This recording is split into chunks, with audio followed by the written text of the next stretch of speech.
Hello everyone. Today I am here to discuss total elongation in the chapter of simple stress and strain. Now here one condition is there, total elongation produced in a uniform circular bar under external load. For this I have considered a circular body of length L and cross-sectional area A, and the body is fixed at one end, its top end the body is fixed, and an external load is P is acting at the other end, that is the lower end. Because of the external load, the length will be increased, and dl is the change in length, and E is the Young's modulus of the material. Then from the definition of stress, sigma is equal to P upon A, that is the load applied divided by cross-sectional area. And from the definition of strain, change in dimension, here it is dl and the original dimension is L. So dl upon L is the strain. Now from Hooke's law, we know stress is directly proportional to strain. So stress is equal to some constant that is called the elastic constant. So sigma is equal to some constant, and I have taken this constant as Young's modulus or modulus of elasticity because here the stress is tensile stress or is called the linear stress, and strain is also linear. So I put here Young's modulus. Now if I replace the sigma as P by A and E as dl upon L, and after simplification, dl is equal to PL upon A. So this is the formula. Total elongation produced in a uniform circular bar under the axial external load is dl is equal to PL upon A, where P is the applied load, L is the length, A is the area of cross-sectional area, E is the Young's modulus. Now I'll show you what will happen for various cross-sectional area. So this is the bar, analysis of bars of varying cross-section. There are three sections are there. For section 1, the area is A1. For section 2, the area is A2. For section 3, area is A3. The load is P acting on end, acting at the end of the bar. L1 is the length of section 1, L2 is the length of section 2, L3 is the length of the section 3. Now, what will be the total elongation produced in the body?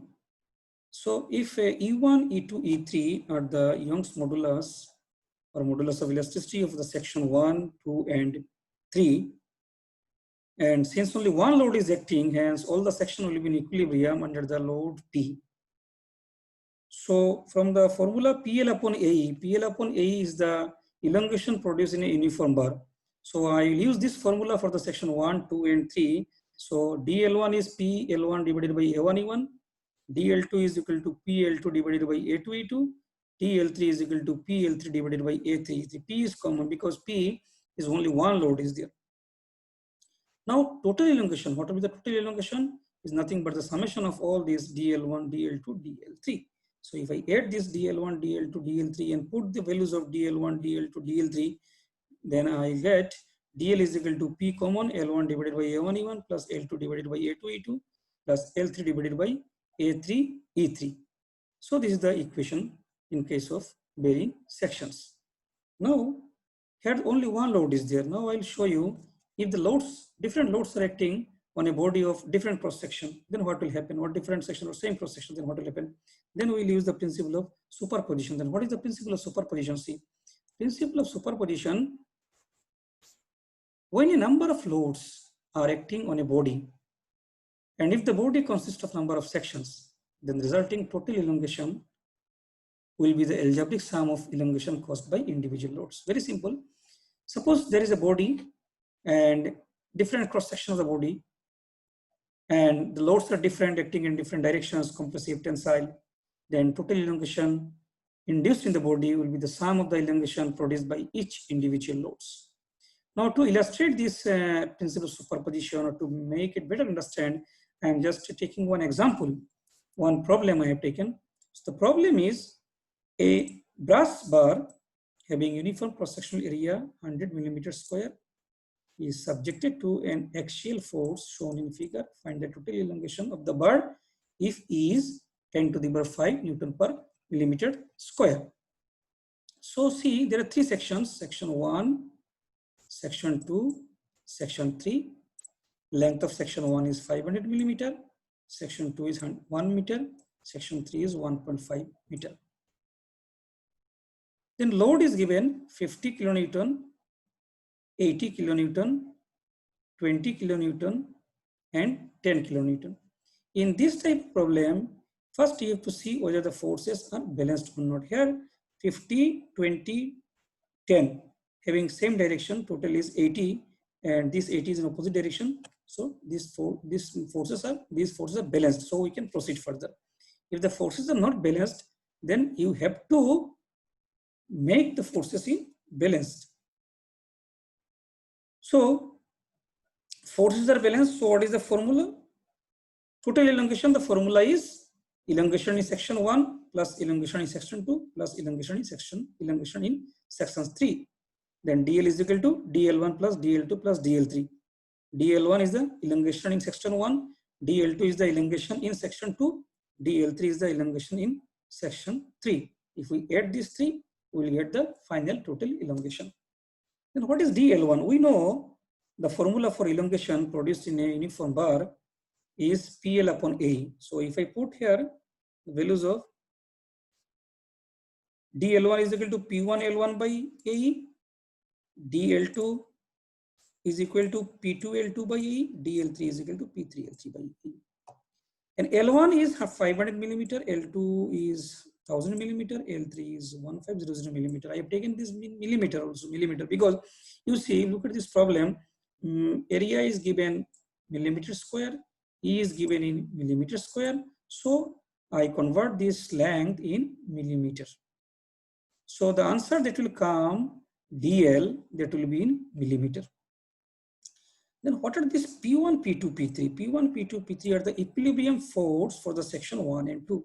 What is this equilibrium force? How to get this equilibrium force? That I am explaining in my next slide. Because there are four forces are there, 50, 80, 20, and 10. But we need P1, P2, P3. P1 is the equilibrium force for the body 1, P2 for body 2, P3 for body 3. Now look at this. Now, the problem is here. Everything is given. Now, I need P1, P2, P3. Now, for this, what you have to do, you have to consider either the left section or the right section. So, I have considered the left section. So, left section is P. The section 1 I have taken. Now, what is the force at the extreme left of this section? It is 50 kilonewton. So, put 50 kilonewton load. Now, to have this body equilibrium, what you have to do, you have to put the 50 kilonewton in opposite direction. Okay, so this 50, I put it from my side to have this body in equilibrium. And now I got P1 is equal to 50 kilonewton. P1 is the equilibrium force for the section 1. Now, this is section 2. 50 kilonewton here I put from my side. Now I am putting in opposite side in the section 2. Now these two forces will cancel each other. So it is balanced. Now I have to see what is the force at the section 2 in the face B. It is 80 kilonewton. So I am putting 80 kilonewton force. Now what will be the resultant of these two? The resultant of these two is C. 80 compressive, 50 tensile. So 30 compressive will be the resultant. So for the section 2, there is a force 30 kilonewton compressive in nature. But to have this section 2 in equilibrium, I have to put 30 kilonewton from my side in opposite direction to have this body in equilibrium. So this is your P2 minus 30 kilonewton. Why minus? Because it is compressive in nature. This 30 I put it from my side. Then go to section 3. Section 3, this 30 Newton, I put it from my side. Now I am returning it. Now I am returning it. So this 30 will cancel each other. Now I will see what is the force at the face. See, it is 20 kilonewton tensile. So 20 kilonewton tensile. Now, what is the resultant of these two forces? 30 kilonewton compressive, 20 kilonewton tensile. So I'll get 10 kilonewton compressive. So for body 3, there is a load 10 kilonewton compressive in nature. Now to have this body in equilibrium, I have to put 10 kilonewton in opposite direction on this face. Now here I don't have to add from my side because 10 kilonewton already exists in the face D. So 10 kilonewton. So this 10 kilonewton is the P3 minus 10 kilonewton because it is compressive in nature. In this way, we will get P1, P2, P3. That is the equilibrium force for the section 1, 2, and 3 in this way. So now we have to put these values of P1, P2, P3, L1, L2, L3, A1, AE to get the values of total elongation. See.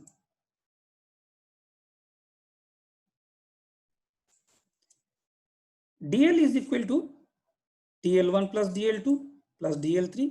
And if I put the values of DL1, DL2, DL3, the answer is P1 L1 divided by AE, P2 L2 divided by AE, P3 L3 divided by AE. Given area A is equal to 100 millimeter square, E is equal to 10 to the power 5 Newton per millimeter square. Okay.